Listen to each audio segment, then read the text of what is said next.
सो बच्चों आ जाओ, CA intermediate advance accounting new syllabus हम लोगों का अमलगमेशन ऑफ कंपनीज, ये वाला टॉपिक हमने स्टार्ट किया था। One of the most one of the most most most important topic, right? Amalgamation of companies, right? जो बच्चे लाइव स्ट्रीमिंग देख रहे हैं, आपने अगर कुछ रहा तो इसमें चैट आप डायरेक्टली लिख सकते हो, ठीक है? या फिर जो बच्चों को ऑडियो वीडियो दोनों भी फैसिलिटी है, आप ऑडियो और वीडियो दोनों भी चीज़ें हम लोगों के साथ शेयर कर सकते हो। डन? ओके, ध्यान देना बेटे सब लोग। सो टाइप्स ऑफ अमलगमेशन की अगर मैं बात करूं तो AS14 कहता है, अच्छा लास्ट लेक्चर के अंदर में जो भी चीजें मैंने एक बार बताई, मैं एक बार रिपीट करवा देता हूँ सारी चीजें, ध्यान से सुनना। ये आप लोगों ने कुछ लिखा होगा,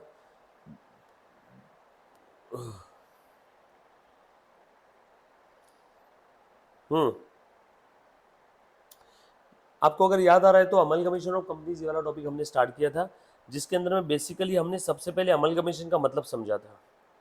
अमलगमेशन का मतलब होता है transfer of business by one और more company to some other company. मेरे साथ साथ बोल बेटा, transfer of business by one और more company to some other company, yes और no?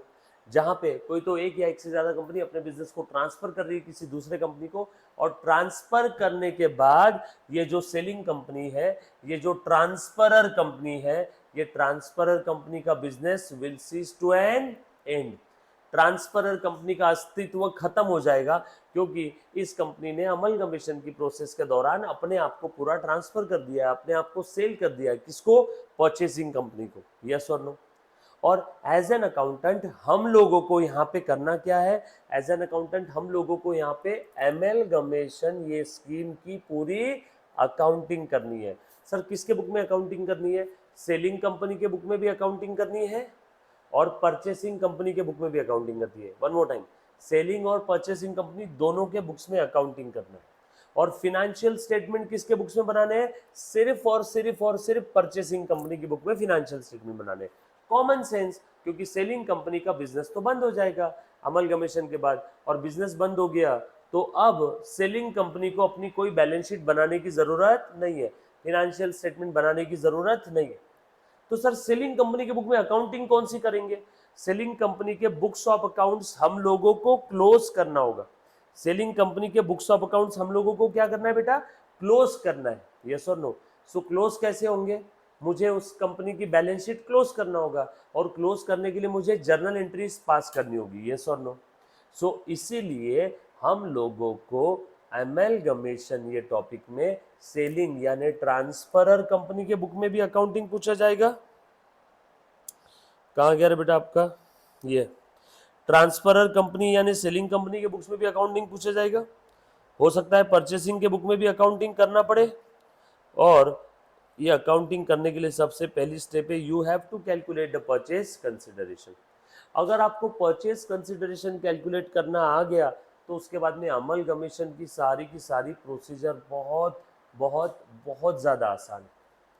One of the most important and sometime most complex task to calculate the purchase consideration. So purchase consideration अगर आपको calculate करना आ गया तो ऐसा समझो कि आपका आधा टेंशन खत्म हो गया, राइट? और इसीलिए हमने लास्ट लेक्चर में आपको सबसे पहले क्या बताया था बेटा? ध्यान से सुनना। परचेस कंसिडरेशन कैसे कैलकुलेट करते मैंने आपको बताया था। उससे पहले पीसी का meaning, purchase consideration, PC is the consideration paid और payable by the transferee company. जो कंपनी बिजनेस को खरीद रही है वो परचेसिंग कंपनी सेलिंग कंपनी के शेयर होल्डर्स को, परचेसिंग कंपनी सेलिंग कंपनी के शेयर होल्डर्स को, परचेसिंग कंपनी सेलिंग कंपनी के शेयर होल्डर्स को क्या देती है बेटा? Purchase consideration. और परचेस कंसिडरेशन किस फॉर्म में हो सकता है? चलो मुझे बताओ तो। Purchase consideration may be in the form of cash, purchase consideration may be in the form of any assets of the transferee company, purchase consideration may be in the form of equity shares of transferee company, preference shares of transferee company, debentures of transferee company, yes or no? So pc may be in any form, but pc देते किसको है? PC देते किसको है बताओ बेटा? PC किसको देते हैं? पीसी हम लोग देते हैं सेलिंग कंपनी के शेयर होल्डर्स को। हेलो, समझ में आ रहा है क्या चुन्नू मुन्नू? बरोबर, सेलिंग कंपनी के शेयर होल्डर्स को हम लोग पीसी देंगे, राइट। सो ध्यान से सुनना। So PC is the consideration paid or payable by the transferring company to the shareholders of selling or transferor company. Clear? उसके बाद PC may be in the may be in any form. ध्यान से सुनना, PC किस form में हो सकता है? May be in the form of cash bank, may be in the form of shares of transferee, may be in the form of debentures of transferee, may be in the form of any other asset. So PC किसी भी form में हो सकता है, yes or no? Purchasing company selling company के share holders को ताजमहल भी दे रही है तो वो भी पीसी है। आसान भाषा में शेयर होल्डर्स को ट्रांसफरी कंपनी से जो कुछ मिलता है वो सब पीसी है। मैंने आपको बातों बातों में बहुत गहरी बात बोल दी है मुन्ना। सेलिंग कंपनी के शेयर होल्डर्स को जो कुछ मिलता है उन सब की सम टोटल क्या रहेगी? पीसी। उन सब की सम टोटल क्या रहेगी बेटा? पीसी। कुछ बात समझ में आ रहा है क्या सभी को? यस और नो? क्लियर है? यहां तक किसी बच्चे को कोई डाउट, समस्या, आपत्ति है तो प्लीज एक बार पहले पूछो। सो हमने अमलगमेशन ऑफ कंपनी स्टार्ट किया था, जहां पे दो या दो से ज्यादा कंपनी मिलकर के एक नई कंपनी पैदा हो रही है, या फिर कोई एक एग्जिस्टिंग कंपनी किसी दूसरे एग्जिस्टिंग कंपनी को अक्वायर कर रही है। यस और नो? एक थी एब्सॉर्प्शन की केस और एक थी मर्जर की केस। और आपको ये भी बताया था अमलगमेशन की अकाउंटिंग जो करना है उसके लिए हमारे पास में एक स्टैंडर्ड है, उस स्टैंडर्ड का नाम है AS14। यस और नो?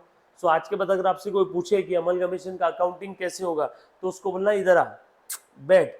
उसके लिए मेरे पास में कौन सा स्टैंडर्ड है बेटा? AS14, अमलगमेशन अकाउंटिंग और accounting for amalgamation. So AS14 हमने लास्ट लेक्चर में स्टार्ट किया ही था। उससे पहले मैंने आपको पीसी की कुछ मेथड्स बता दी थी, how to calculate purchase consideration. कैसे निकालते बेटा पीसी बताओ? सबसे पहली मेथड है लमसम मेथड। सबसे पहली मेथड कौन सी है बेटा? Lump sum method.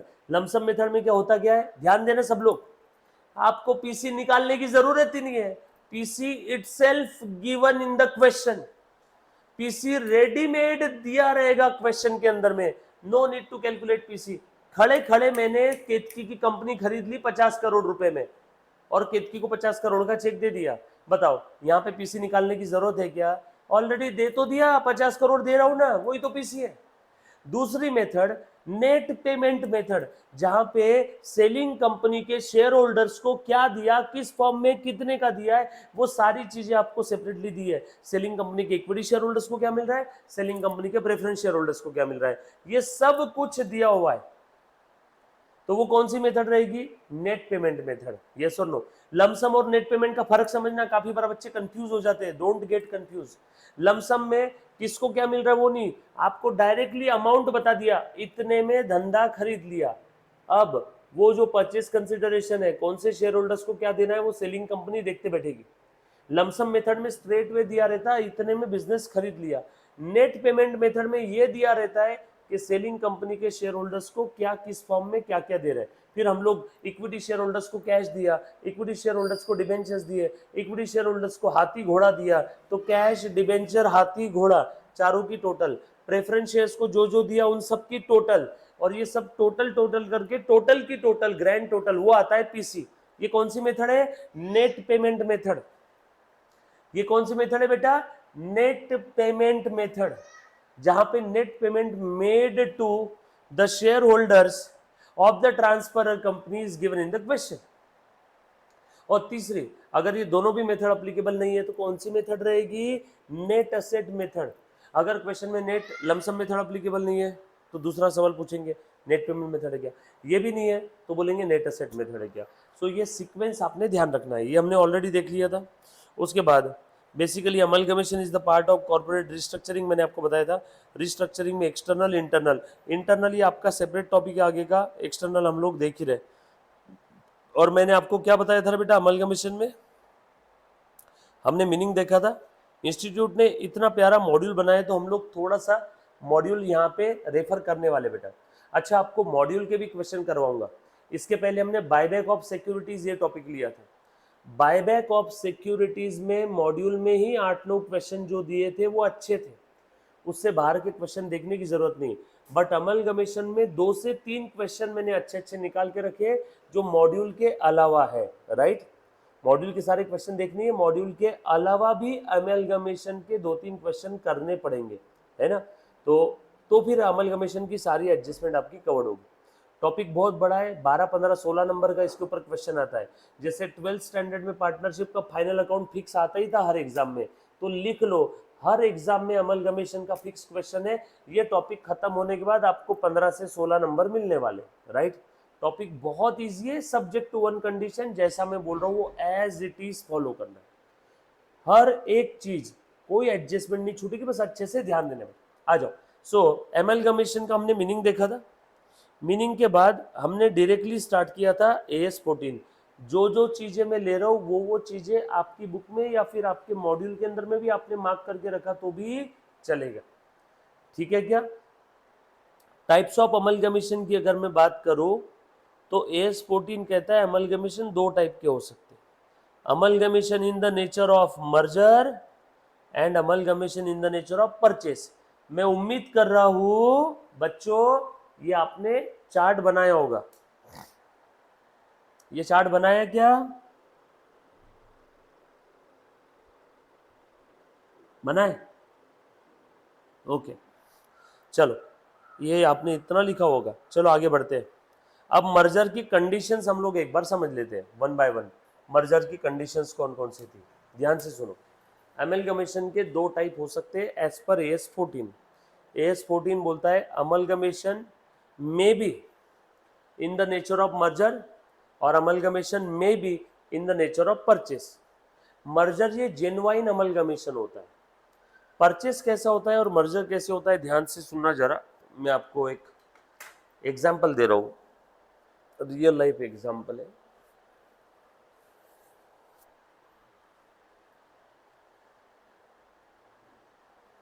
जैसे ध्यान से सुनो, मुन्ना इधर ध्यान दो। एक कोई तो कंपनी है, उसने किसी दूसरे कंपनी को, एक्स कंपनी ने वाई कंपनी को अक्वायर किया। प्लीज ध्यान देना, एक्स कंपनी ने वाई कंपनी को अक्वायर किया। एक्स कंपनी का जो बिजनेस है, मुन्ना प्लीज ध्यान देना सब लोग, एक्स कंपनी का जो बिजनेस है वो है एयरलाइन इंडस्ट्री का। किसका बेटा, एक्स कंपनी का बिजनेस है एयरलाइन इंडस्ट्री का। और एक्स ने एक वाई कंपनी को अक्वायर कर लिया, वाई कंपनी का बिजनेस है एग्रीकल्चर का। वाई कंपनी का बिजनेस किस चीज का है बेटा, एग्रीकल्चर का। अब तुम बताओ एयरलाइन इंडस्ट्री एग्रीकल्चर इंडस्ट्री क्या है, कोई मुझे तो कनेक्शन नहीं समझ में आ रहा है दूर दूर तक। लेकिन एक्स कंपनी ने, एयरलाइन कंपनी ने एक एग्रीकल्चर कंपनी को अक्वायर कर लिया। उस एग्रीकल्चर कंपनी के पास 500 एकड़ जगह थी खेती की, यस और नो। तो वो एयरलाइन इंडस्ट्री ने उस एग्रीकल्चर कंपनी को अक्वायर करके उसकी उस 500 एकड़ जगह पे मस्त एयरपोर्ट लैंडिंग प्लेस बनवाया। एयर अपना प्लेन लैंडिंग स्पेस, प्लेन को लैंड करने के लिए बड़े बड़े रनवे बनाने पड़ते हैं ना, जगह लगती है काफ़ी सारी। तो उस 500 एकड़ में उन्होंने क्या बनवा दिया बेटा, लैंडिंग स्पेस बनवाई, पार्किंग स्पेस बनवाई। कुछ समझ में आ रहा है क्या। अब मुझे एक बात बताओ, ये एयरलाइन कंपनी ने उस एग्रीकल्चर कंपनी को अक्वायर कर लिया, और अक्वायर करके क्या ये एयरलाइन कंपनी वो एग्रीकल्चर कंपनी का जो बिजनेस था वो बिजनेस कंटिन्यू कर रही है क्या, यस और नो। नो, ये एयरलाइन कंपनी ने उस एग्रीकल्चर कंपनी को क्या उसका बिजनेस आगे कंटिन्यू करने के लिए, एग्रीकल्चर कंपनी का जो बिजनेस था खेती करने का, एग्रीकल्चर कंपनी का जो बिजनेस था खेती करने का, क्या वो खेती करने का बिजनेस आगे कंटिन्यू करने के लिए अक्वायर किया है क्या, नो। मतलब यहां पे परचेसिंग कंपनी, सेलिंग कंपनी का बिजनेस आगे कंटिन्यू नहीं रखने वाली है। ये कंडीशन जो थी ना मर्जर की, वो फेल हो गई। अभी amalgamation in the nature of merger नहीं रहा, अभी amalgamation in the nature of purchase बन गया। देखो हमने पढ़ा था, business of the transferor company is intended to be carried on after the amalgamation by the transferee, by the transferee.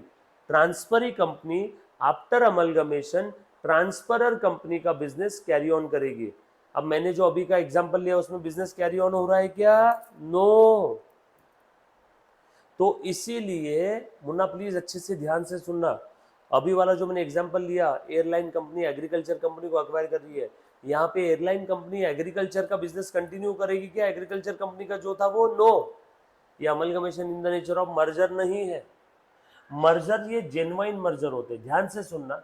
जैसे एक शुगर केन, शुगर अपना क्या कहते हैं इसको, शुगर मैन्युफैक्चरिंग कंपनी अगर शुगर एग्रीकल्चरल कंपनी को परचेस करती है, शुगर मैन्युफैक्चरिंग कंपनी गन्ने की खेती खरीदती है, तो वो कंपनी क्या कर रही है? प्लीज ध्यान से सुनना। शुगर मैन्युफैक्चरिंग कंपनी ने गन्ने की खेती खरीदा 500 एकड़, तो शुगर मैन्युफैक्चरिंग कंपनी उसमें गन्ना उगाएगी, और वो जो कंपनी से ये बिजनेस एक्वायर किया ना एग्रीकल्चर कंपनी से, उसका बिजनेस भी आगे कंटिन्यू करेगी। और यहाँ पे इंटेंशन क्या था शुगर मैन्युफैक्चरिंग कंपनी का ये एक्वायर करने के पीछे?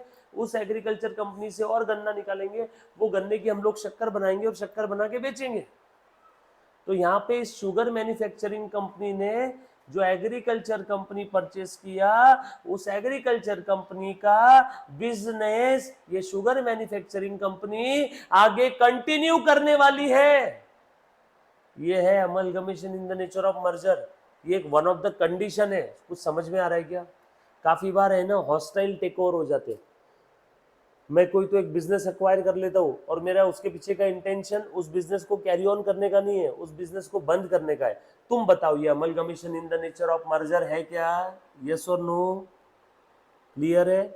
ये समझ में आया क्या सभी को? आसान भाषा में जब भी कोई परचेसिंग कंपनी किसी कंपनी को अक्वायर कर रही है तो उसमें सारी एसेट्स और लायबिलिटी, ट्रांसफरर कंपनी की, सेलिंग कंपनी की सारी एसेट्स और लायबिलिटी इधर आना चाहिए।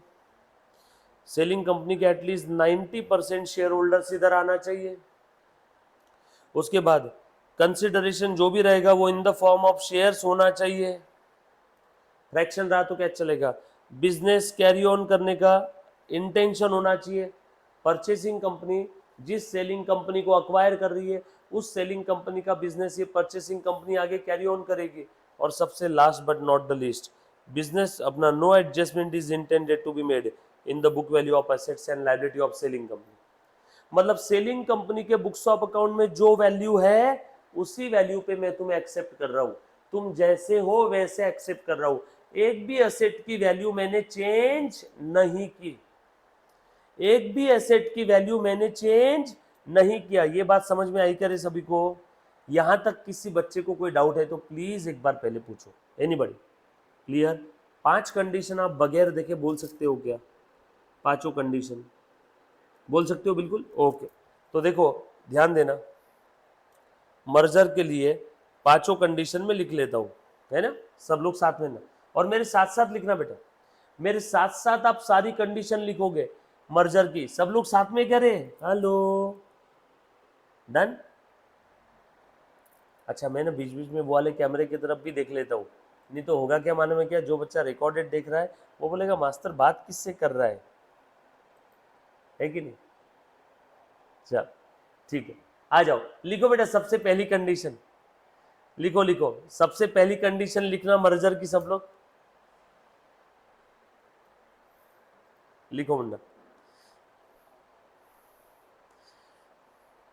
All the assets and liabilities of transferor company will become the assets and liability of transferee company. All the assets and liability of transferor company will become the assets and liability of transferee company. बरोबर है? ये समझ में आया बेटा सभी को? Very good. Hello, हाय हाय हाय। Done? ये तुम दोनों तुम्हारा चेहरा दिखाओ ना रे। हाँ ओके डन। चल लिखो, फर्स्ट कंडीशन लिख दिया सभी ने, और यहां पे लेफ्ट साइड में लिखना ए ऑब्लिक एल, असेट्स और लायबिलिटी वाली कंडीशन है। दूसरी कंडीशन लिखो बेटा, at least 90% of the share holders, अरे at least 90% of the shareholders of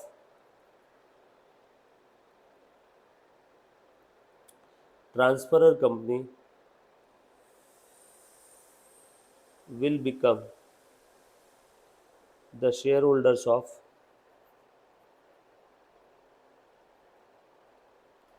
transferee company.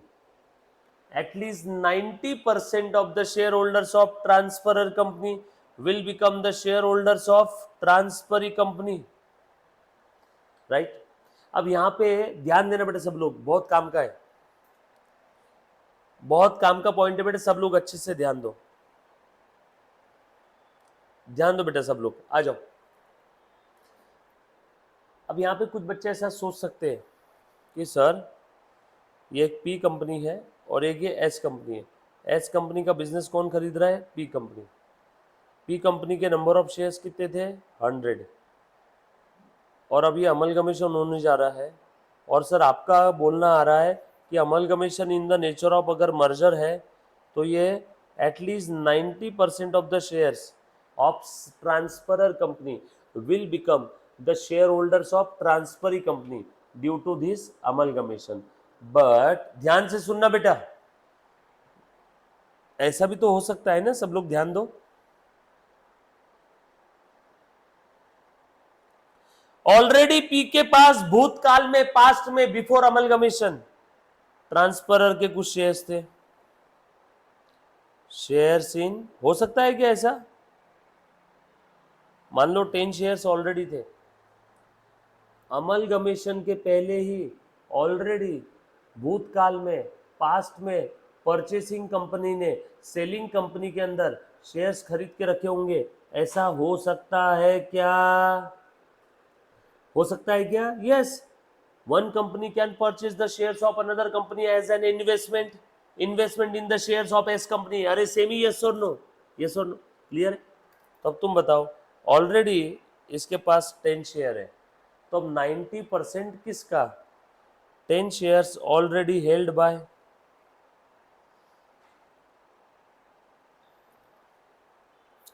सो बचा कितना? 90।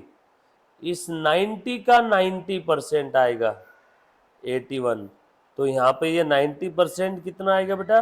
100 का 90% मेरे लिए 81 हो जाएगा, क्योंकि 10 शेयर्स तो ऑलरेडी हमारे पास है।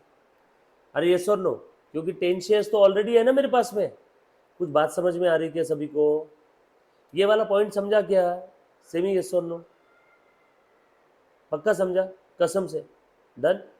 ओके। सो जब कभी भी आप ये 90% निकालोगे ना, तो वाइल कैलकुलेटिंग दिस, ध्यान से सुनना, while calculating this 90%, if the shares already held bye transferee company, such shares are to be excluded in the calculation of this 90%। देखो बच्चों, हम लोग क्या देख रहे हैं, मैं आपको एक बार याद दिलवा देता हूँ। सी इंटरमीडिएट का अमलगमेशन अकाउंटिंग चल रहा है। अमलगमेशन के अंदर में कोई तो एक कंपनी किसी दूसरे कंपनी को अक्वायर करी, या दो कंपनी मिलकर के एक नई कंपनी पैदा हुई, तो उस समय अमलगमेशन के लिए एस 14 का अकाउंटिंग ट्रीटमेंट फॉलो करना है। एस 14 कहता है अमलगमेशन दो टाइप के हो सकते हैं, amalgamation in the nature of merger, amalgamation in the nature of purchase. Merger की हम लोग अभी बात कर रहे हैं, और किसी भी अमलगमेशन को अगर amalgamation in the nature of merger होना है तो उसे ये 5 कंडीशन फुलफिल करना होगा। कंडीशन नंबर 1, सेलिंग कंपनी की सारी असेट्स और liability will become the assets and liability of the transferee यानी परचेसिंग कंपनी। सेलिंग कंपनी के at least 90% of the share holders will become the share holders of transferee company. But होगा कैसे? मान लो आपको समझाने के लिए, सेलिंग कंपनी के 100 में से already 10 shares held by purchasing company, past में, भूतकाल में ऑलरेडी परचेसिंग कंपनी ने 10 शेयर्स लेकर के रखे थे, तो अब सेलिंग के थर्ड पार्टी के पास कितने शेयर्स है? 90, तो इस 90 का 90% 81। तो आसान भाषा में मोरल ऑफ द स्टोरी बता रहा हूं पिछले 5 मिनट का, while calculating this 90%, if shares already held by the purchasing company is need to be ignored, 90% के कैलकुलेशन में shares held by already held by the purchasing company is to be ignore. ऐसा भी हो सकता है purchasing company ने shares held करके रखे हैं किसी के बिहाफ में on the basis of nominee. ऐसा भी तो हो सकता है परचेसिंग कंपनी ने किसी के बिहाफ में, या ऐसा भी हो सकता है पी कंपनी की एक सब्सिडायरी कंपनी है एक्स और एक्स ने इसके अंदर में शेयर्स हेल्ड करके रखे। सो जब भी आप 90% कैलकुलेट करोगे तो उस समय shares already held by purchasing company, shares already held by purchasing company as a nominee, shares already held by the purchasing company's subsidiary company. In that case, such shares are need to be ignored in the calculation of 90%. ये बात समझ में आई सभी को? पक्की बात? Done? थोड़ा बहुत समझ में आया बेटा? है सब लोग साथ में? पक्का? एक एग्जाम्पल लिख करके दे दूं क्या इसका? छोटू सा एग्जाम्पल साइड में, वैसे इजी है, एक तो मैंने लिख करके दे दिया, ध्यान से सुनना। ये वाला एग्जाम्पल लिख लिया कि सभी ने? पहले एक बार बता दो, ये वाला एग्जाम्पल लिखा गया? ये लिखो। तो ये 90% यानी यहाँ पे कितना आएगा? 81। ये एग्जाम्पल लिख लो सबसे पहले, लिखो बेटा।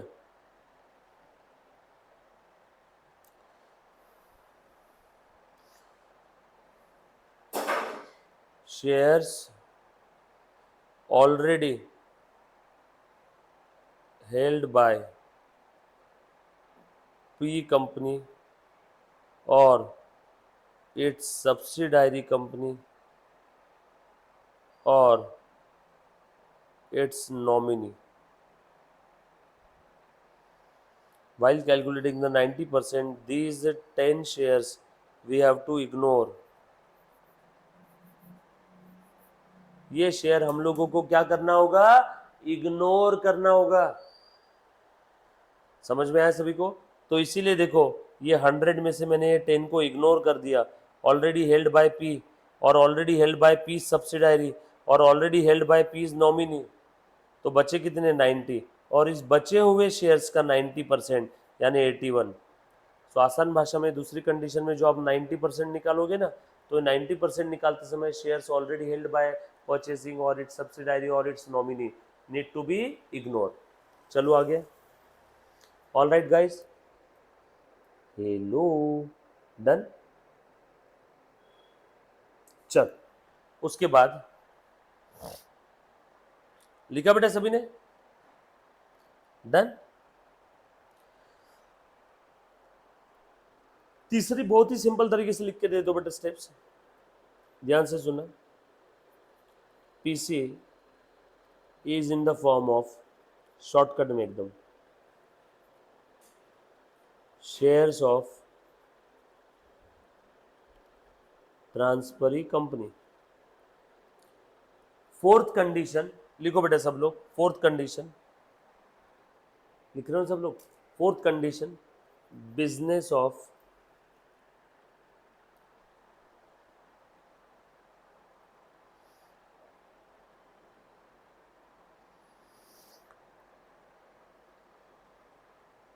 transferor company is to be carried on by transferee company. ये REE क्या है बेटा? REE री, transferee, transferee company. Done. Last condition, assets and liabilities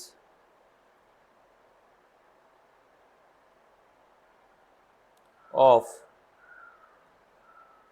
transferor company will be transferred at its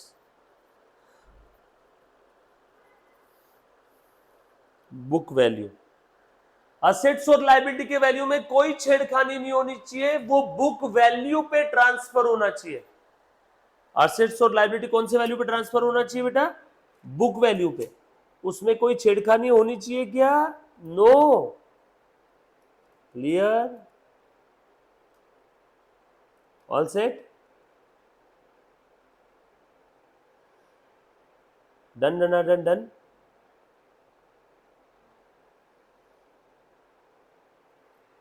आगे बढ़े क्या, बढ़े आगे, बढ़े बढ़े। डन। चलो ये पांचों कंडीशन लिख ली। कोई मुझे शॉर्टकट में पांचों कंडीशन बता सकता है क्या? काफी बार एग्जाम में पूछा हुआ थ्योरी क्वेश्चन है। To be an amalgamation in the nature of merger, which conditions need to be satisfied? So पहली कंडीशन शॉर्टकट में बताओ मुझे एकदम, एसेट्स और लाइबिलिटी। लास्ट वाली कंडीशन भी एसेट्स और लाइबिलिटी की है। ए मुन्ना देख तो जरा, मेरे साथ साथ लर्न हो जाएगा। एक कंडीशन शेयर होल्डर्स की है, ये भी कंडीशन शेयर होल्डर्स की है, और ये कंडीशन है बिजनेस की। भाई साहब बहुत ही इजी हो गया। तो assets liability, assets liability, share holders, share holders, और ये है बिजनेस। अरे तीन हेड में ही हो गया। देखो तो तीन हेड कौन से हैं? पहला,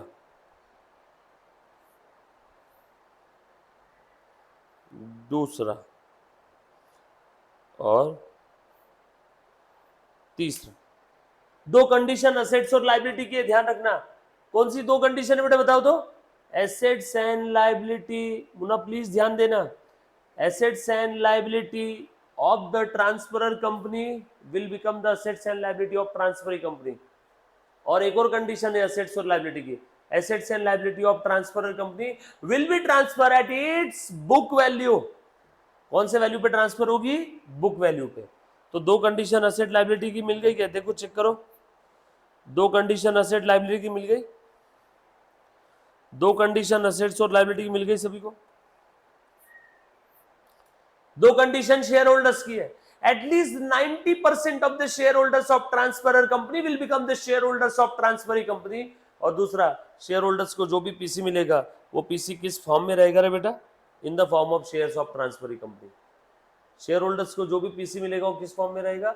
in the form of shares of transferring company.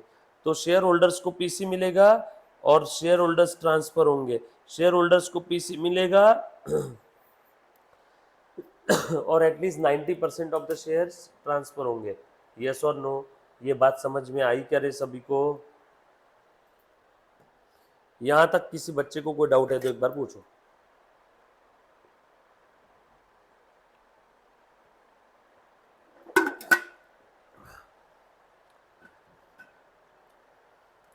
Done, आगे बढ़ो। उसके बाद अब ध्यान से सुनना, और लास्ट वाली condition, business of the transferor company will be carried on by the transferring company. ऐसा ट्रांसफरी का इंटेंशन था at the time of amalgamation. So ये कंडीशन मैंने नहीं बोली, ये कंडीशन AS14 ने बोला। AS14 कहता है हे कंपनी सुन, अगर ये पांचों के पांचों कंडीशन फुलफिल होती है तो ही ये amalgamation in the nature of merger है, वरना ये amalgamation in the nature of purchase है। लिखो मेरे साथ साथ लिखो बेटा, इफ, लिखो लिखो, if any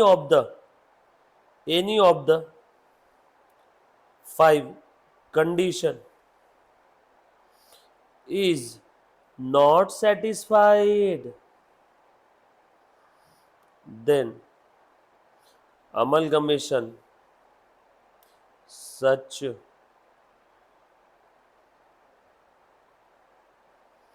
amalgamation will be in the nature of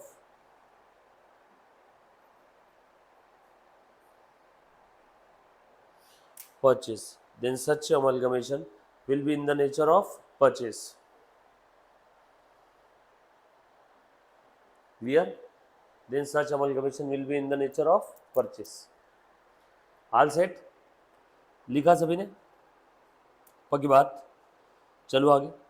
उसके बाद अब ध्यान से सुनना, अब अगर amalgamation in the nature of merger है तो मेथड ऑफ अकाउंटिंग कैसे रहेगा?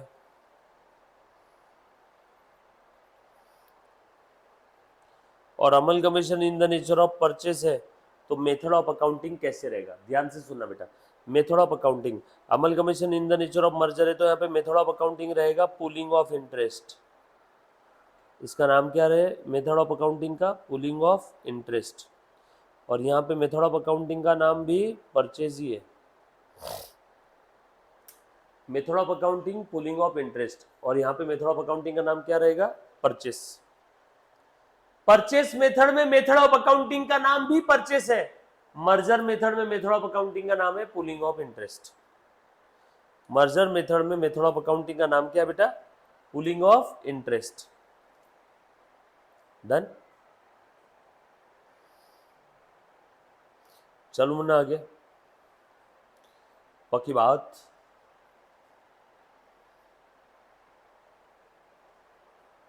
All set. चल सभी ने लिख लिया बेटा सारी चीजें। क्या अमलगमेशन का एक बेसिक थोड़ा बहुत समझ में आया क्या सभी को? क्या मैं अमलगमेशन का एक पीसी कैलकुलेट करने का एग्जांपल लूं क्या रे मुन्ना? अमलगमेशन का बेसिक समझ में आया क्या सभी को? पीसी कैलकुलेट करने का एग्जांपल देखना एक, करोगे? सारे क्वेश्चन तोफ क्वेश्चन है मॉड्यूल के, एकदम तोफ। तोफ समझते हो गए?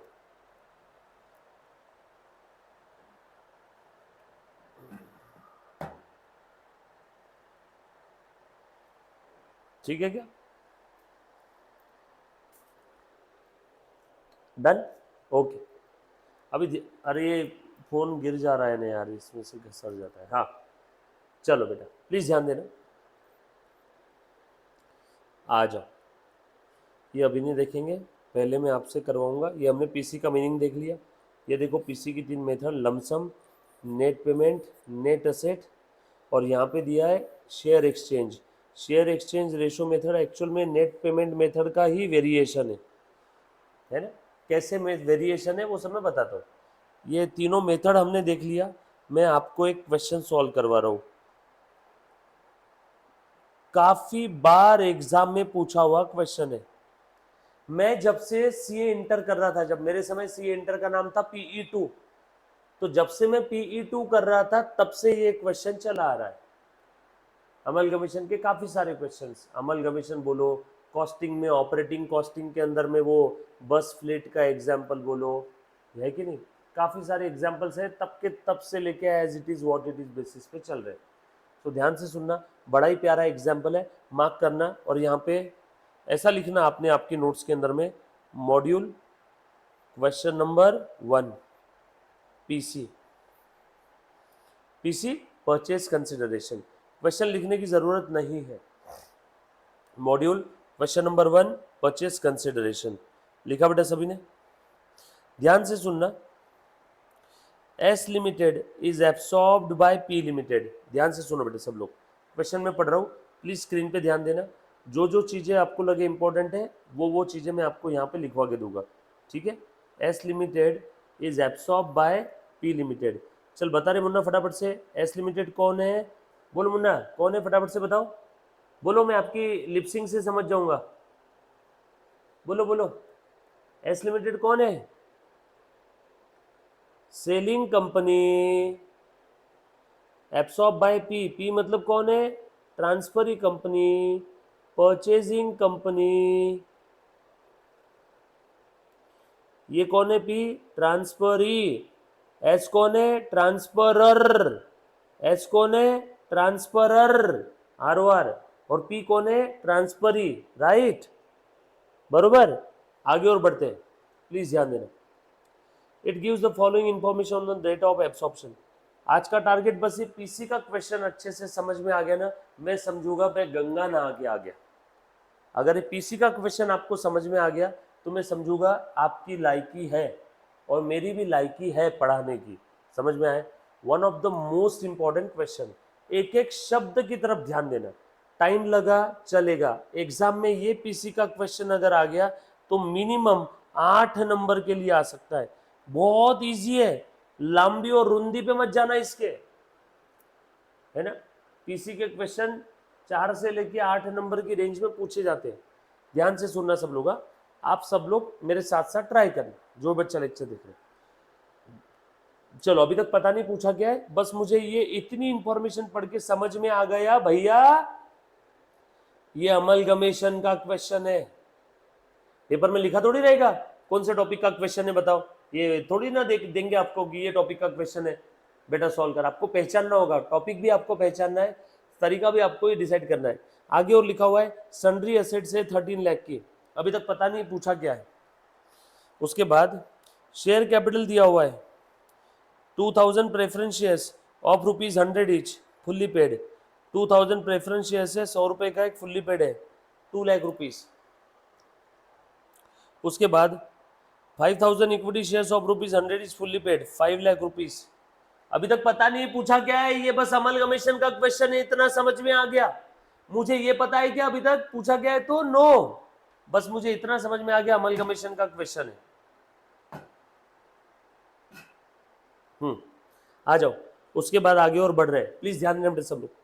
रिजर्व दे दिया है आपको पहले का 3 लाख, 6% डिबेंचर्स दे दिए, ट्रेड पेएबल दे दिया है, एडिशनल इंफॉर्मेशन के नाम पे इन्होंने दिया है पी लिमिटेड हैज़ एग्रीड, यानी transferee company P limited, transferee company ने क्या बोला, ए एस कंपनी आज के बाद तेरा धंधा मेरा, और पी कंपनी एस कंपनी को क्या क्या देने वाली है जरा ध्यान देना।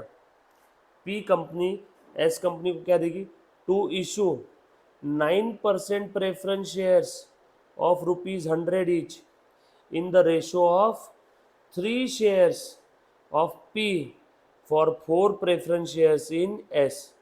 भाई साहब क्या दे रही, ध्यान से सुनना, to issue 9% preference shares of ₹100 each in the ratio of 3 shares of P for 4 preference shares in S। यानी पी कंपनी एस कंपनी के हर 4 प्रेफरेंस शेयर के लिए खुद के 3 प्रेफरेंस शेयर इशू कर रही है। P company issuing 3 equity shares for every 4 preference shares held in S. चलो भैया लाइन लगाओ, आ जाओ आ जाओ आ जाओ। हाँ, एस कौन है, सेलिंग कंपनी। एस कौन है, सेलिंग कंपनी। एस कंपनी के पास, एस कंपनी के तेरे पास कितने शेयर्स है, 4। चल इधर आ, ये ले, पी कंपनी के तुझे कितने शेयर्स मिलेंगे, 3। एस के कितने शेयर्स है, 8, पी के तुझे मिलेंगे 6। एस के कितने, 12, तुझे पी के मिलेंगे 9।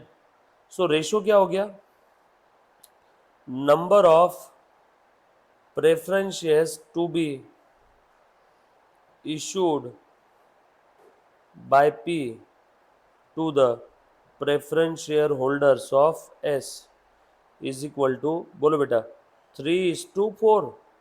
नीचे क्या लिखा है बेटा, number of shares of transferor, और यहाँ पे लिखा है बेटा shares issued by transferee. Transferee company जो शेयर्स दे रही है वो लिखेंगे न्यूमरेटर में, ट्रांसफरर के जितने शेयर्स के लिए वो शेयर मिलने जा रहे हैं वो लिखेंगे डिनोमिनेटर में। ये कभी चेंज नहीं होगा।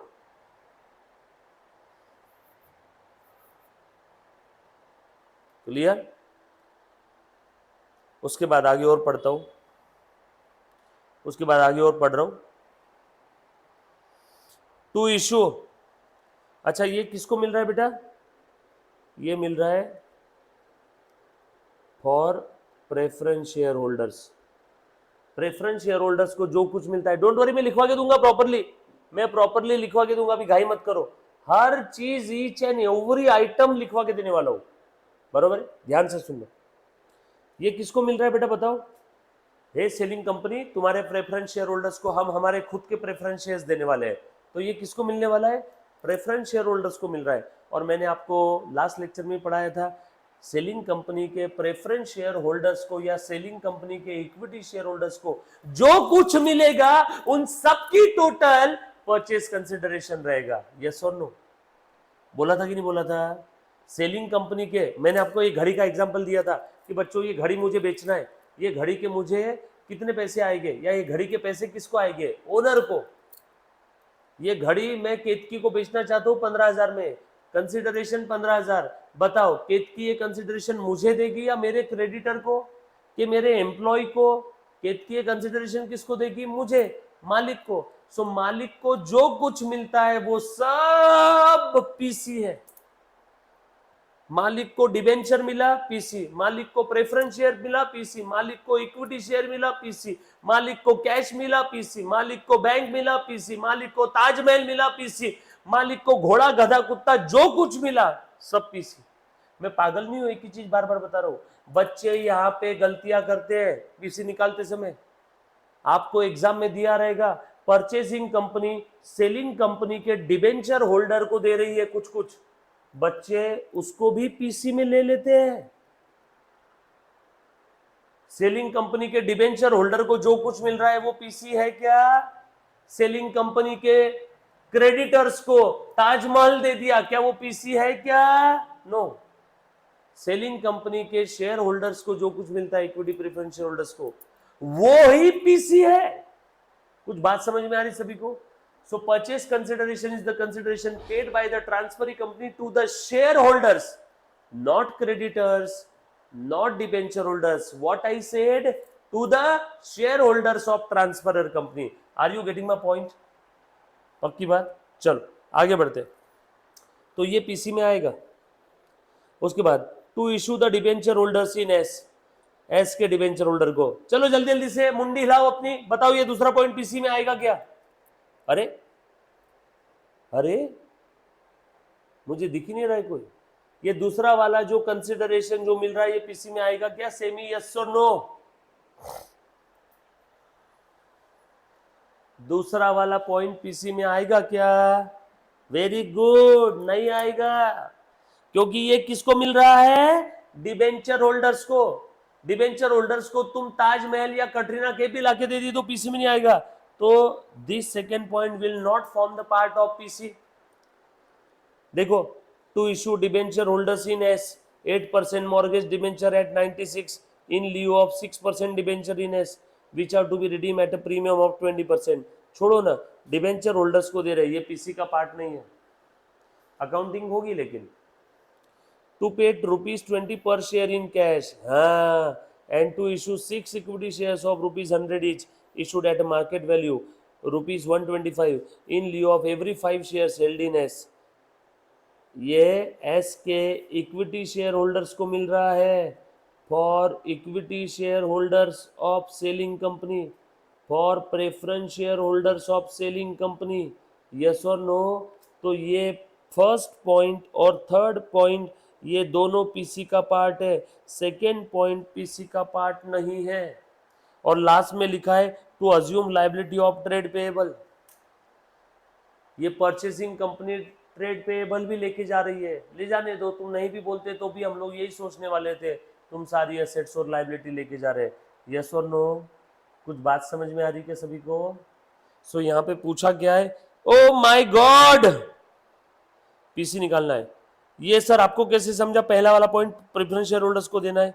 देखो ना, for 4 preference share in S, S के प्रेफरेंस शेयर होल्डर्स को दे रहे। सर आपको ये कैसे समझा इक्विटी शेयर होल्डर्स को देना है? For every 5 shares held in S, इनको मिल रहा है 6 share, 6 share for every 5। Preference share holders को मिल रहा है 3 share for every 4। So first point और थर्ड पॉइंट ये लिखा है इक्विटी और प्रेफरेंस शेयर होल्डर्स को क्या क्या मिलने वाला है, इसीलिए फर्स्ट पॉइंट और थर्ड पॉइंट ही पीसी कैलकुलेशन के काम का है। सो हमें पूछा गया यहाँ पे पीसी, अभी निकाल लेते हैं, ध्यान से देखो।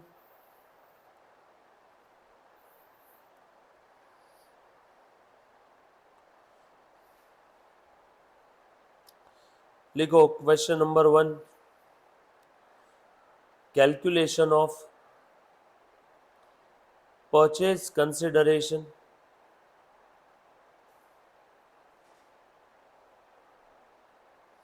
लिखो बेटा फटाफट से। S company, transferor company, P company, transferee company. S company, transferor company, P company, transferee company. ये सुन, चलो बेटा, मेथड ऑफ परचेज कंसिडरेशन बता दो बेटा, कौन सी मेथड है? कौन बच्चा ट्राई करेगा? ईमानदारी से बताना बेटा, मेथड कौन सी है? हे क्वेश्चन बता, क्या लमसम मेथड है क्या?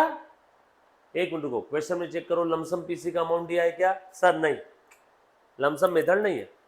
दूसरा, हे क्वेश्चन बता, क्या नेट पेमेंट मेथड है क्या? नेट पेमेंट मेथड में क्या रहता है? प्रेफरेंस शेयर होल्डर्स को क्या क्या क्या क्या क्या क्या क्या क्या दिया, इक्विटी शेयर होल्डर्स को क्या क्या क्या क्या क्या क्या क्या क्या दिया, और वो कितने रुपए का दिया, ये सब दिया है। तो कौन सी मेथड है? Net payment method. और इस वाले क्वेश्चन में इक्विटी प्रेफरेंस शेयर होल्डर्स को क्या क्या दिया है, किस फॉर्म में दिया है, और कितने रुपए का दिया है, ये सारी चीजें पता है। तो ये कौन सा मेथड है मेरे बच्चे? Net payment method. सो आप सभी को ये बात समझ में आ रही क्या?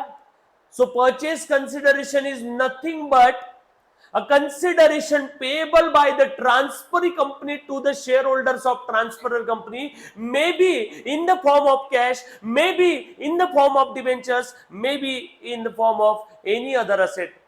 और यहां पे प्रेफरेंस और इक्विटी शेयर होल्डर्स को क्या, किस फॉर्म में और कितने का दिया है, ये सारी चीजें दी है बेटा। कौन सी मेथड है? जल्दी से बताओ। Net payment method.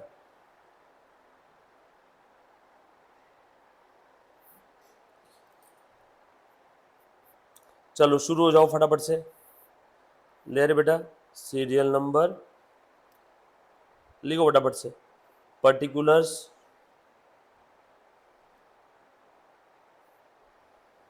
Amount,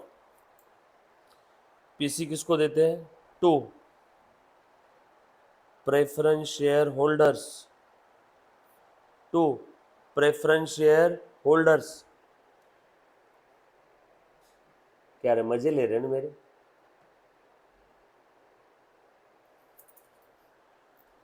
to preference share holders.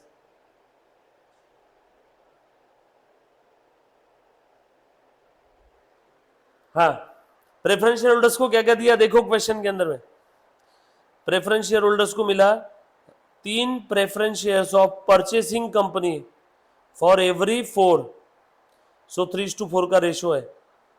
Existing preference shares कितने देख के बताओ, फॉर्मूला लिख के दे रहा हूं। एग्जिस्टिंग है 3000, एस कंपनी के प्रेफरेंस शेयर से 2000, इनको कितना मिलेगा फिर? Number of preference shares to be issued by P is equal to existing preference shares of S company into ratio। Ratio क्या है बेटा? इंटू 3/4। सो कितना आ गया फटाफट से बताओ,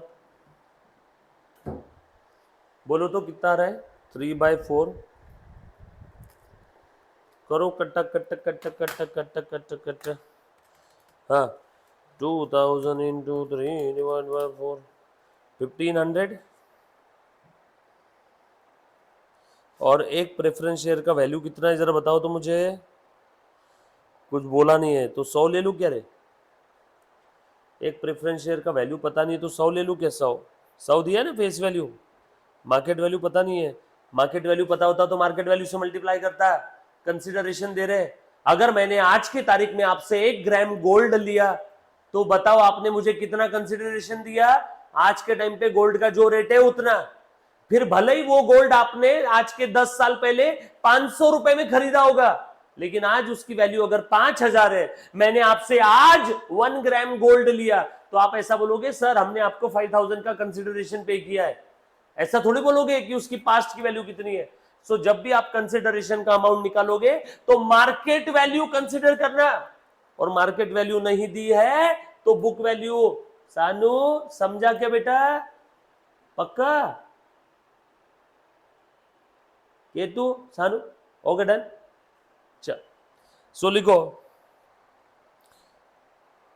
@100 since market value not given, ये आपके लिए लिखवा के दे रहा हूं, ये एग्जाम में मत लिखना। मार्केट वैल्यू नहीं दी है इसलिए फेस वैल्यू। बता रहे बेटा कितना है? 1,50,000, राइट। चलो आगे। उसके बाद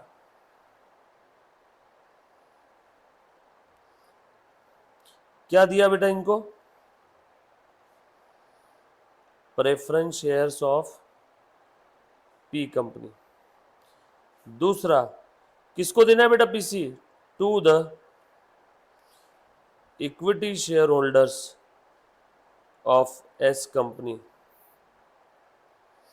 to the preference share holders of S company. देखो ऐसे ऊपर लिख लेना बेटा, of S company, to the equity share holders of S company. Equity share holders को क्या क्या दे रहे हैं, पढ़ो एक बार क्वेश्चन। इक्विटी शेयर होल्डर्स को दे रहे हैं ₹20 पर शेयर इन कैश। क्या बात है, इक्विटी शेयर्स कितने बताओ? 5,000 इक्विटी शेयर्स है, इनको मिल रहा है कैश। 5,000 इक्विटी शेयर्स इंटू ₹20 पर शेयर, यानी कितना आ गया? 1 लाख। ये क्या मिल रहा है? कैश। और उसके बाद और क्या मिल रहा है? फिर से आओ क्वेश्चन में देखो, फिर से देखो बेटा। And issue 6 equity shares of ₹100 at the market value of 125 for every 5। पहले नंबर ऑफ शेयर्स निकालना, 6 for every 5। Transfer company issuing 6 for every 5। Number of equity shares issued bye, बचपन में याद है फाउंडेशन में पहले हम लोग नंबर ऑफ शेयर्स निकालते थे, issue of share for consideration other than cash में। Number of equity shares issued by transferee company is equal to number of shares कितने थे उसके, एग्जिस्टिंग शेयर्स इंटू रेशो क्या है 6/5। बताओ बेटा नंबर ऑफ शेयर्स कितने हो गए? 6,000। यस और no? Done. Number of share 6,000। और बताओ बेटा ऊपर मार्केट वैल्यू नहीं दिया था इसलिए मजबूरी में हमने क्या लिया था? फेस वैल्यू, प्रेफरेंस शेयर्स के केस में। यहाँ पे मार्केट वैल्यू दिया है, कितना है बेटा मार्केट वैल्यू? 125। देखो ना क्वेश्चन में।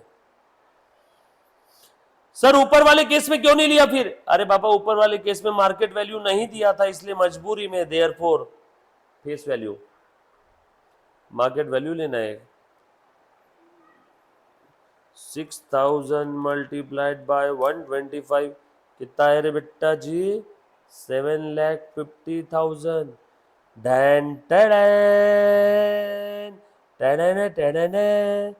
चलो ये लिखो, पीसी परचेज कंसिडरेशन ए प्लस बी कितना है बेटा? 1.5, 1, 2.5, 2.5 और 7.5, 10 लाख रुपीस। ईमानदारी से बताओ इस समझ में आया क्या? समझा रहे बेटा? एक सेंटेंस बताया था अंग्रेजी में, PC is the consideration paid और payable by the transferee company to the share holders of transferor company, to the share holders of transferor company. Yes और नो? पक्की बात? चलिए हम लोग आगे, नेक्स्ट क्वेश्चन। डन? ये लिख लिया सभी ने? यहाँ पे देखो इन्होंने क्या क्या बोला था, सब ले लिया गया बराबर। और ये जो सेकेंड पॉइंट था ना, इसके लिए एक नोट लिख दो, डिबेंचर होल्डर्स को ताजमहल भी दिया ना तो वो पीसी में नहीं आता। ये देखो इसके लिए, सेकेंड पॉइंट के लिए, डिबेंचर होल्डर्स को ताजमहल भी दिया तो वो पीसी में नहीं आता। नोट लिखो, note, note, consideration paid to the debenture holders, consideration paid to the debenture holders will not become the part of PC. Consideration paid to the debenture holders will not become the part of PC. Consideration paid to the debenture holders will not become the part of PC.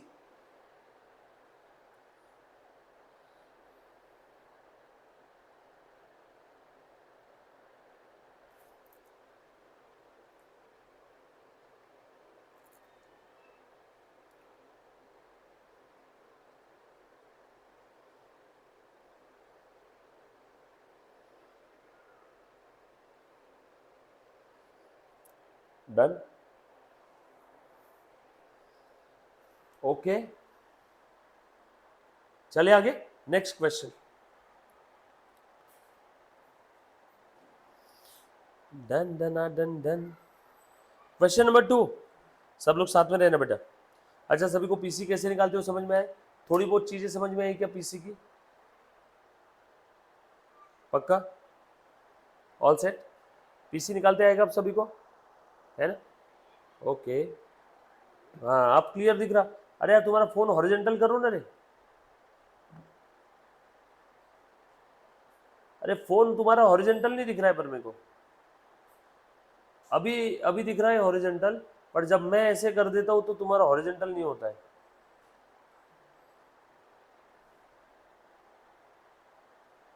कर कर,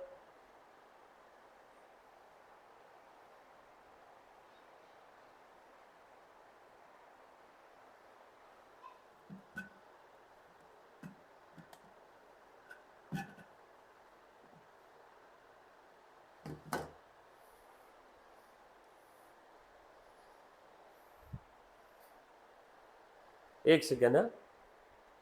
कधी लागे मेरे वेड़िया, अरे ये है क्या रे? हाँ, ये लो क्या तू 5 मिनट। पंकज का है?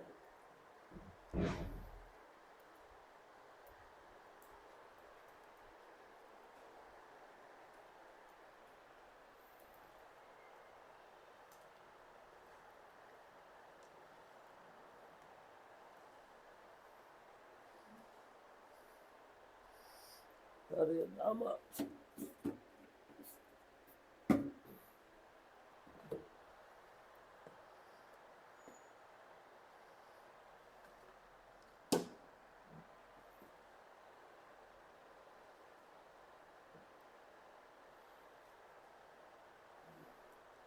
ये उल्टा दिख रहा है, उल्टा, हाँ।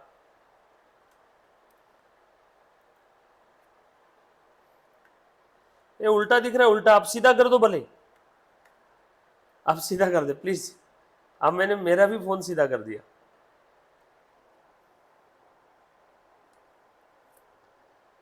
ठीक है? सीधा करना। अरे उल्टा दिख रहा है,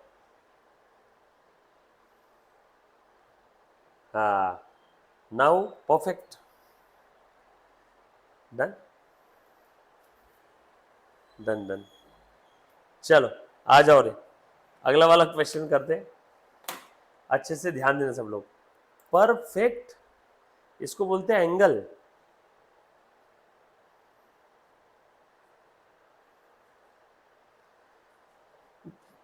डन, तुम्हारी प्रॉब्लम का सॉल्यूशन है मेरे पास। कल से ये सब करने की जरूरत नहीं रहेगी। तुम लोगों से प्रेरित होकर के गजब का आइडिया है मेरे पास। कल से कुछ भी करने की जरूरत नहीं रहेगी, ठीक है? आ जाओ, ध्यान देना। अभी आज तो अच्छे से कर लेते हैं। डन, चलो मुन्ना प्लीज ध्यान देना। So question number 2,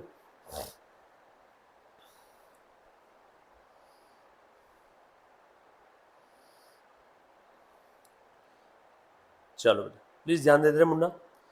following is the balance sheet of एक A limited as on 31 March. Equity and liability दे दिया है। क्वेश्चन नंबर 2 पढ़ रहे हैं सब लोग, प्लीज स्क्रीन पे ध्यान देना, है ना?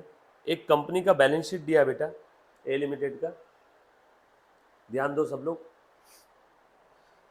लाइबिलिटी साइड दे दिया है, उसमें shareholders fund, non current liability, current liability. Asset में non current asset, current asset. और आगे बोला है नोट्स टू द अकाउंट्स, उसमें शेयर कैपिटल दे दिया, इक्विटी शेयर्स है, प्रेफरेंस शेयर्स दिए, रिजर्व सरप्लस में जनरल रिजर्व दे दिया है, लॉन्ग टर्म बोरोइंग में सिक्योर्ड 15% डिबेंचर्स है, प्रॉपर्टी प्लांट एंड इक्विपमेंट है, नॉन करंट इन्वेस्टमेंट है। अभी तक कुछ भी पता नहीं है पूछा क्या है। बस मैं भी आप लोगों की तरह नॉर्मल नॉर्मल इस क्वेश्चन को पढ़ने की कोशिश कर रहा हूँ। पूछा क्या है मुझे अभी तक पता नहीं है, बरोबर है? पूछा क्या है वो मुझे पता नहीं है, बस मैं भी क्वेश्चन पढ़ने की कोशिश कर रहा हूँ। हमें बस इतना बोला है कि एक कंपनी है, उसकी 31 मार्च की हम लोगों को क्या दी है? Balance sheet. 31 मार्च की हम लोगों को बैलेंस शीट दी हुई है।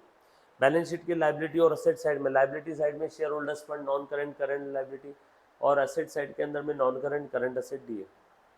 पता नहीं कौन से टॉपिक का क्वेश्चन है, आगे बढ़ रहा हूँ। B limited agree to take over the assets and liability on the following terms and conditions. ओ हो, B limited agree to take over, यानी बी लिमिटेड कौन है, जल्दी से बताओ। Transferee company. और ये जो दूसरी कंपनी है कौन, एक्स। ए ए ए लिमिटेड कौन है, ट्रांसफरर कंपनी, बरोबर। B limited agree to take over the assets and liability on the following terms and condition. Discharge 15% debenture at a premium of 10% by issuing 15% debentures of, B चाहिए था क्या, यहाँ पे x दे रहा है, वो एक्स क्यों दिया इन्होंने, यहाँ पे बी चाहिए शायद,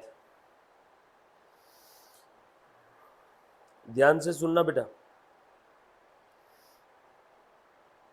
बी कंपनी क्या कर रही है मालूम है, कि जो सेलिंग कंपनी के डिबेंचर होल्डर्स है ना, इन डिबेंचर्स के बदले क्या दे रही है, डिस्चार्ज 15% डिबेंचर्स। सेलिंग कंपनी के डिबेंचर्स है 700, ये 15% डिबेंचर्स को 10% प्रीमियम पे दे रही है by issuing 15% debentures of B. B selling company के डिबेंचर होल्डर्स को खुद के डिबेंचर्स दे रही है, और वो भी कैसे दे रही है, एट 10% प्रीमियम। ये पीसी का पार्ट है क्या, नो, हाल फिलहाल में तो नहीं है, हाल फिलहाल में तो नहीं है। पीसी मतलब क्या रहता, PC is the consideration paid by the transferee company to the share holders of transferor company, yes और नो। अच्छा, ये 10% प्रीमियम पे डिस्चार्ज कर रही है, मतलब कितना मिलेगा इनको बताओ, 700 प्लस 10%, यानी कितना हो जाएगा, 770। 700 प्लस 10% यानी कितना हो जाएगा बेटा, 770। मुन्ना अच्छे से प्लीज ध्यान दे देना बेटा सब लोग, सारी चीजें बहुत ज्यादा काम की है, हर एक पॉइंट काम का है ना, प्लीज ध्यान दो। उसके बाद PP at 10% above the book value. मेरा आपसे एक छोटा सा सवाल है, कोई मुझे जवाब दे पाएगा, ये जो अमलगमेशन है ये इन द नेचर ऑफ मर्जर है या परचेस है, प्लीज बताओ। ये amalgamation in the nature of merger है या परचेस है, ये amalgamation in the nature of merger है या परचेस है,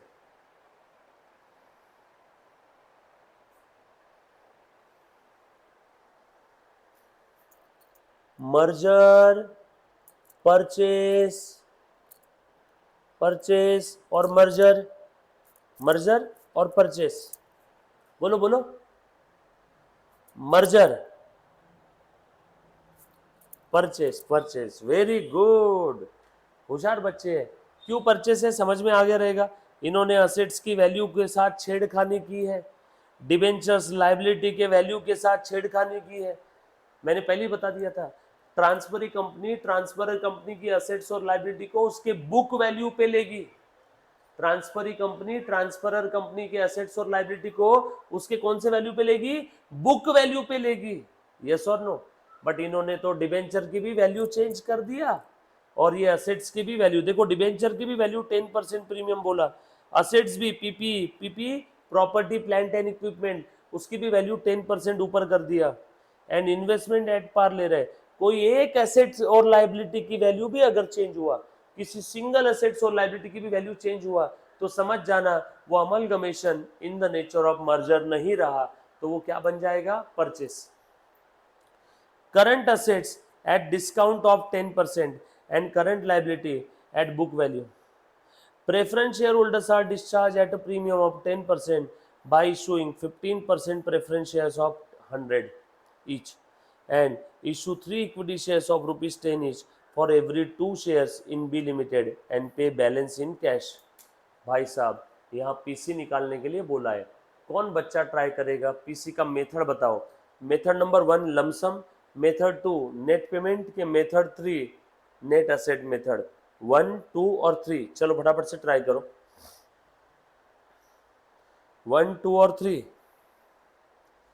ओके, एक बच्ची बोल रही है 2, ओके, टू मेथड में क्या दिया था, जब कभी भी ट्रांसफरी कंपनी ट्रांसफरर के इक्विटी और प्रेफरेंस शेयर होल्डर्स को क्या देती है, किस फॉर्म में और कितने का देती है, ये सारी बातें दी है।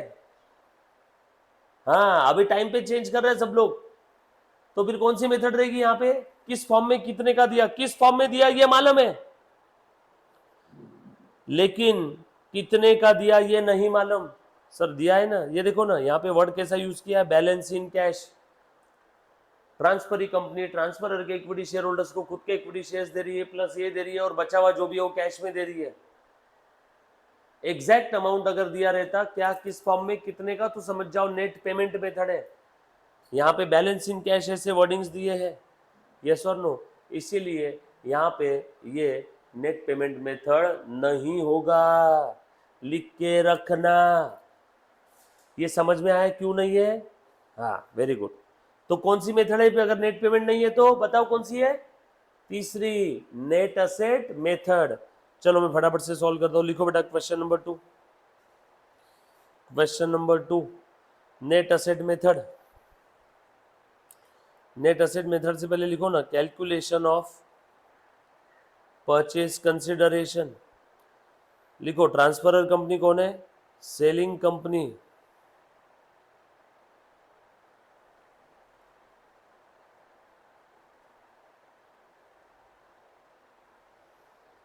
Purchasing company. सेलिंग कंपनी का नाम क्या है बेटा,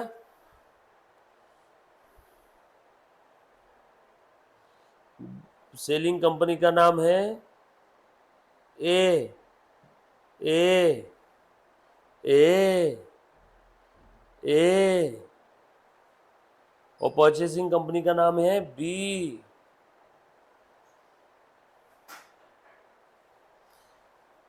पीसी का मेथड बताओ, net asset method. Net asset method में मैंने क्या लिख के दिया था बच्चों, बोलो मुझे, नेट एसेट मेथड में मैंने क्या लिख के दिया था बेटा बताओ,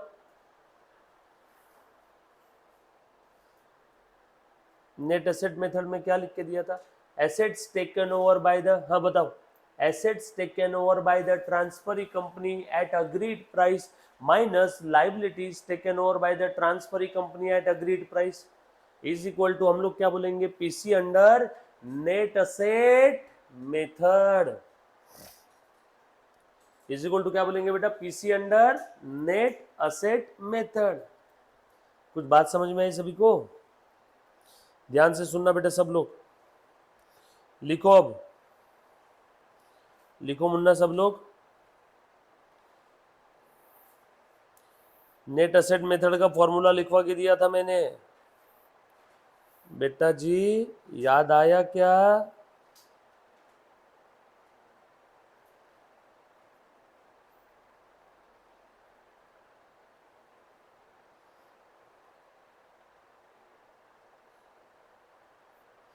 एसेट्स टेकन ओवर, बता रहे बेटा कौन कौन सी एसेट्स है, एसेट्स टेकन ओवर बाय कौन है, परचेसिंग कंपनी बी।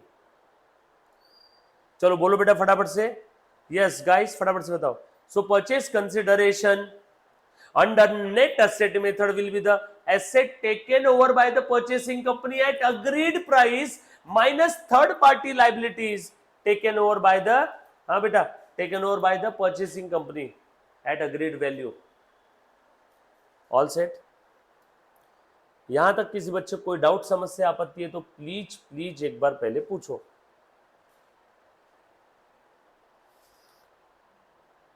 चलो लिखो फटाफट से, क्वेश्चन देख करके बताओ तो मुझे, एसेट टेकन ओवर कहां गया क्वेश्चन, ये कुछ ज्यादा ही दूर नहीं लिख दिया मैंने?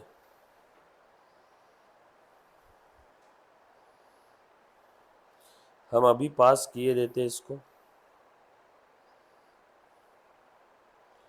ठीक है।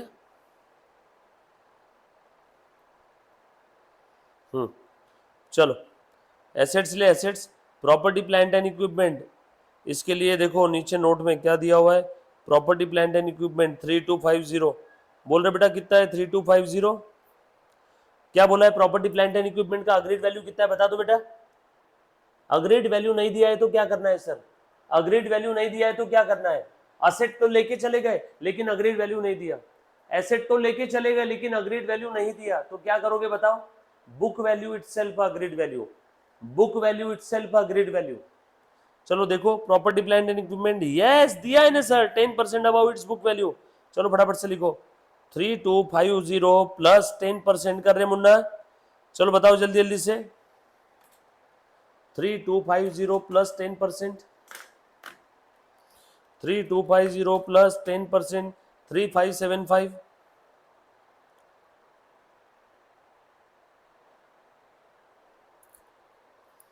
यस और नो। उसके बाद अगली एसेट देखो, प्रॉपर्टी प्लांट एंड इक्विपमेंट हो गया, then non current investment, non current investment लेके गया है क्या, कुछ बोला नहीं, बस इतना बोला है कि एसेट्स और लायबिलिटी लेके जा रहा है। देखो देखो देखो चेक करो, PP at 10% above book value, investment at par value, investment at par value, investment at par value, yes और नो। हाँ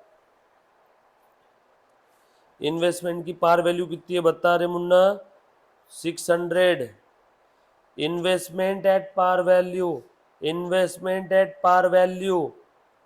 और कौन सी एसेट लेके गया बताओ फटाफट से, देखो ना नीचे लिखा है ना, ये हो गया पीपीई हो गया, पीपीई हो गया, इन्वेस्टमेंट हो गया, current asset at discount of 10%, और उसके बाद करंट लाइबिलिटी ले गया at book value, current asset और करंट लाइबिलिटी ले रहे मुन्ना। करंट असेट कितनी है बता, current asset, current assets, current assets करो बेटा टोटल,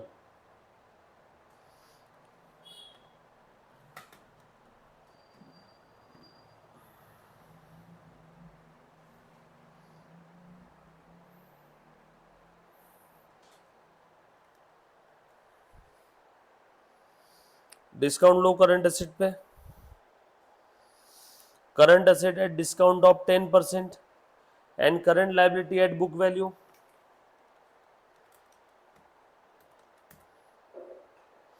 करो करंट असेट की टोटल आ 200 200 100, करंट असेट की टोटल कर रहे मुन्ना, देखो करते भी नहीं रहे बच्चे जल्दी जल्दी से, 500, और ये कितने में लेके गया है 10% डिस्काउंट यानी 450, टोटल करंट असेट 500 की है, वो 10% डिस्काउंट पे लेके गए यानी कितने में लेके गए 450 में। परचेसिंग कंपनी करंट असेट कितने में लेके गई 450 में।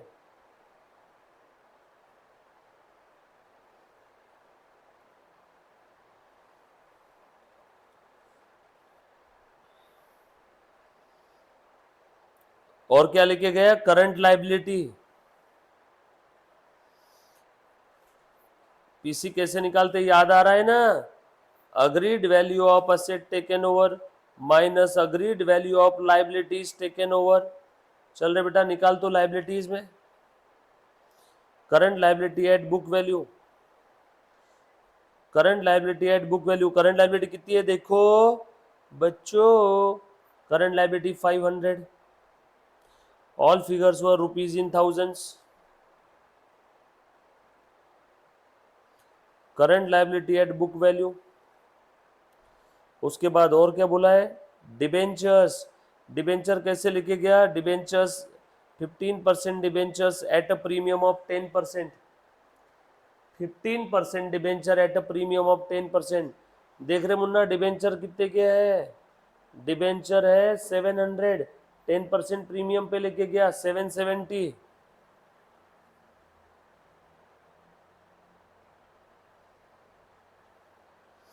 अंग्रेजी में जो जो लिखा था वो मैथमेटिकल फॉर्म में यहाँ पे लिख रहा हूँ, assets minus liability is equal to net asset वा। और क्या लिखे गया बताओ, ये हो गया ये हो गया ये हो गया, नीचे तो ये दिया है, डी और ई पॉइंट में क्या दिया है देखो जरा मुन्ना, मुन्ना बेटा ध्यान दे ध्यान दे, नेट असेट मेथड डिसाइड करते ही मेरा पहला ध्यान होना चाहिए कौन कौन सी असेट्स लेके गए, एग्रीड वैल्यू क्या है, कौन कौन सी लाइबिलिटीज लेके गए, एग्रीड वैल्यू क्या है, और assets minus liability is equal to net asset आ गया यानी पीसी आ गया। और ये जो नीचे दिया है ना पॉइंट डी और ई के अंदर में, ये लिखा हुआ है सेंटेंस में गहराई है, डीप है meaning deep deep, how to discharge PC, और ऊपर में दिया है how to calculate the PC. इतनी गहरी बात है ना, बच्चे तो बच्चे, टीचर भी मिस कर जाते। ध्यान से सुनना, पीसी कैलकुलेट करना अलग बात और पीसी डिस्चार्ज करना अलग बात। पीसी कैलकुलेशन की मेथड है net asset method, PC discharge करने के लिए क्वेश्चन में जैसे बोला रहेगा वैसे कर देना, बट पीसी कैलकुलेशन के लिए मेथड कौन सी है बेटा, हमारी नेट असेट मेथड, क्योंकि यहाँ पे net payment made to the share holders दिया ही नहीं था, इसलिए कौन सी मेथड है बेटा, नेट असेट मेथड। ये एक बात समझ में आई क्या सभी को? यहाँ तक किसी बच्चे को अगर कोई डाउट है तो एक बार पूछो। सर ये नीचे के डी और ई पॉइंट में क्या लिखा है, पीसी डिस्चार्ज कैसे किया है, पीसी डिस्चार्ज कैसे किया है वो कहाँ पे लिखा है बेटा, पॉइंट डी और ई में। पीसी कैलकुलेट कैसे करना है वो लिखा है पॉइंट ए बी सी में। क्लियर? सर आपको क्या समझा पीसी डिस्चार्ज किया, देखो ना लिखा है ना, प्रेफरेंस शेयर होल्डर्स को डिस्चार्ज कर रहे ऐसे ऐसे, इक्विटी शेयर्स को डिस्चार्ज कर रहे ऐसे ऐसे। पहले पीसी निकाल लो, ये लिख लिया सभी ने, how to calculate PC and how to discharge PC. मैं उम्मीद करता हूं ये लिख लिया बेटा। चलो पीसी निकालो अभी, point C net asset, bracket में लिखो PC A minus B, PC A minus B, बता रहे बेटा कितना है, फटाफट से ले चल, 3575 plus 600 plus 450 plus sorry minus 500 minus 770 कितना बेटा, 3355 रुपीज इन 1000 लिखना ना भूले, वरना आंसर में 0 नंबर मिलेगा डायरेक्टली। रुपीज इन 1000 लिखना है बेटा।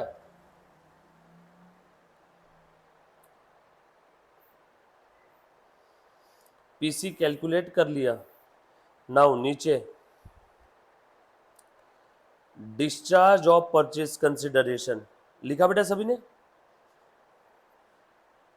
देखने वाले को इतना इजी लगता नहीं है, हाँ क्या है इसमें, एसेट माइनस लायबिलिटी, बट बहुत सारी चीजें घुमा फिरा के, कौन कौन सी एसेट्स लेना है, कौन कौन सी लायबिलिटी, बच्चे सारी लायबिलिटी ले लेते हैं, जो जो अग्रीड है वो ही लेना है, उसमें भी जो अग्रीड वैल्यू है उस पे ही लेना है, उसमें भी अग्रीड वैल्यू नहीं दिया लेकिन असेट और लायबिलिटी लेके गए, transferee company purchasing company assets और लायबिलिटी लेके जा रही है लेकिन उसकी अग्रीड वैल्यू नहीं दिया है, तो फेस वैल्यू और book value will become the agreed value, book value, yes और no.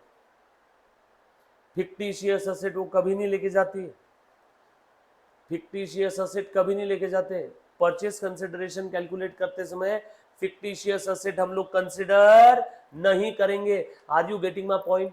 While calculating the purchase consideration you have to consider only the assets and liability have with some market value. ऐसी assets और liability जिसकी market value नहीं है उसको हम लोग consider नहीं करेंगे। कुछ बात समझ में आई? चलो now discharge of PC, PC कैसे डिस्चार्ज करना है देखो, पीसी कैसे डिस्चार्ज करना है देखो, एक क्वेश्चन बता पीसी कैसे देना है। चलो बेटा सबसे पहले दे दूं क्या, मैं क्या लिखा है यहाँ पे, प्रेफरेंस शेयर होल्डर्स को देना है eight a premium of 10% by issuing 15% preference shares of ₹100 each. Preference share holders को 10% प्रीमियम पे देना है। देखो प्रेफरेंस शेयर्स कितने हैं सेलिंग के, देखो देखो सेलिंग के प्रेफरेंस कितने हैं बेटा, 10% प्रीमियम निकाल रहे मुन्ना इसका, सेलिंग के प्रेफरेंस शेयर होल्डर्स को 10% एक्स्ट्रा देना है। 825 आया क्या? मैं मन से नहीं कर रहा हूं, लिखा है क्वेश्चन में ऐसे।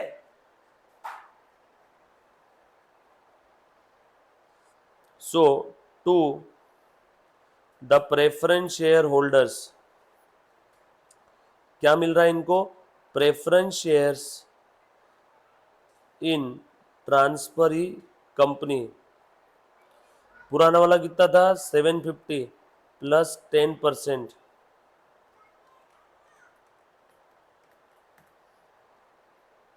825, बराबर है क्या? कितने के प्रेफरेंस शेयर्स मिल रहे हैं? किसके प्रेफरेंस शेयर्स? ट्रांसफरी के, परचेसिंग कंपनी के। और क्या मिल रहा है? बस प्रेफरेंस शेयर होल्डर्स को तो ये मिल रहा है। फिर to the equity share holders, to the equity share holders, फिर से आ जाओ, इक्विटी शेयर होल्डर्स को मिल रहा है to issue 3 equity shares of ₹10 each for every 2 equity shares in B, बरोबर है क्या? And will pay the balance in cash. चलो निकालो तो, 3:2 का रेशो, 3:2 का रेशो, इक्विटी शेयर्स कितने हैं? 1,50,000, 1,50,000 इंटू 3 डिवाइडेड बाय 2, कितने आएंगे बेटा? 2,25,000।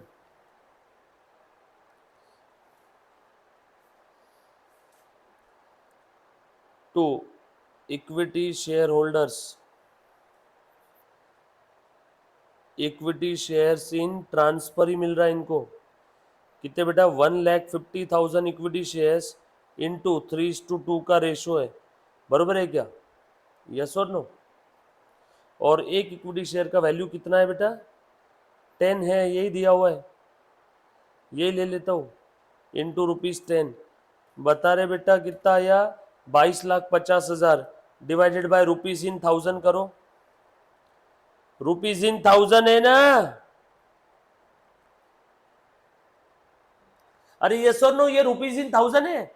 बच्चे बोलेंगे सर इसका आंसर तो 22,50,000 आया, आपने तो 2250 लिखा। अरे ऊपर देखना मुन्ना, ये रुपीज इन 1000 है, किसी भी फिगर को अगर 1000 में कन्वर्ट करना है, रुपीज इन 1000, तो उस फिगर को डिवाइड करो 1000 से। आया क्या? Hello, done. और उसके बाद और पढ़ो आगे क्या लिखा है।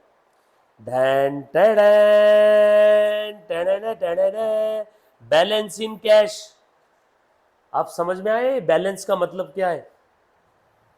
ये देखो, बैलेंस का मतलब नहीं समझा होगा तो, टोटल पीसी है 3,355, 3,355 से प्रेफरेंस शेयर्स को दे दिया 825, 3,355 में से इक्विटी शेयर होल्डर्स को दे दिया 2,250। बैलेंसिंग फिगर निकाल रहे मुन्ना।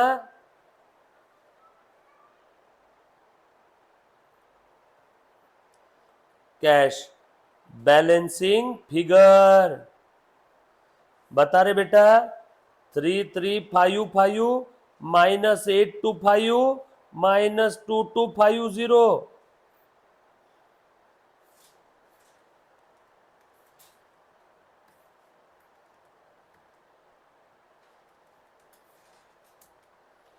$280। अरे बात समझ में आई क्या रे सभी को?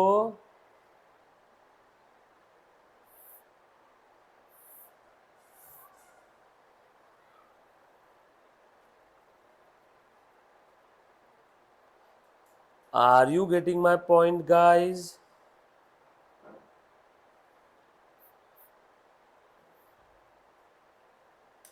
Yes or no? ये था पीसी कैलकुलेशन, ऊपर वाला पार्ट था पीसी कैलकुलेशन, और नीचे वाला पार्ट है मेरे मुन्ना पीसी डिस्चार्ज। कितना सुंदर क्वेश्चन ड्राफ्ट किया है ना, इसीलिए इंटर से प्यार हो जाता मेरे को।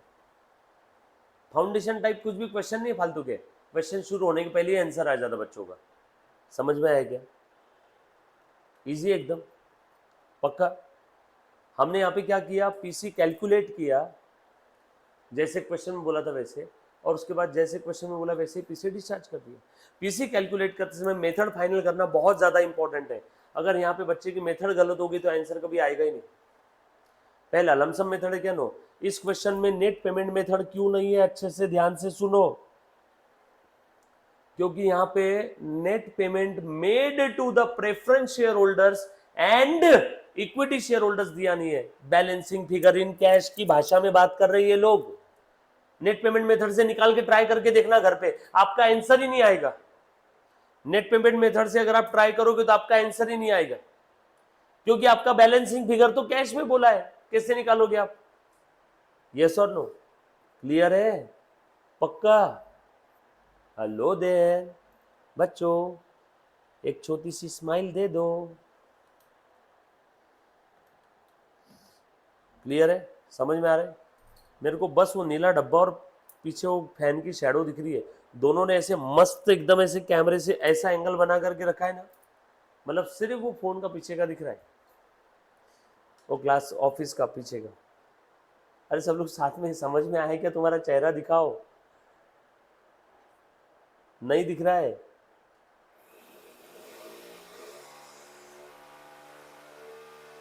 हाँ हाँ हाँ, अभी ओके ओके, डन।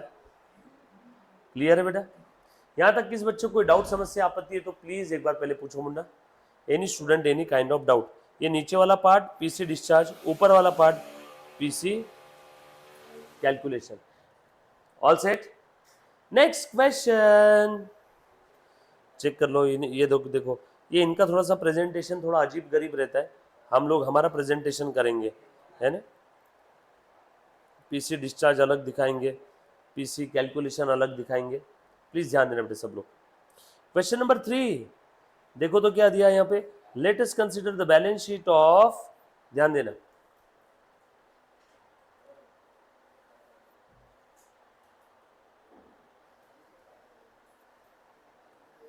ओके। आज का होमवर्क फिर जितना पढ़ा है उसकी समरी नोट्स बना के लेके आ जाओगे, जितना पढ़ाया उसकी समरी नोट्स लाना है, जितना पढ़ाया उसकी समरी नोट्स बना के लेके आना है।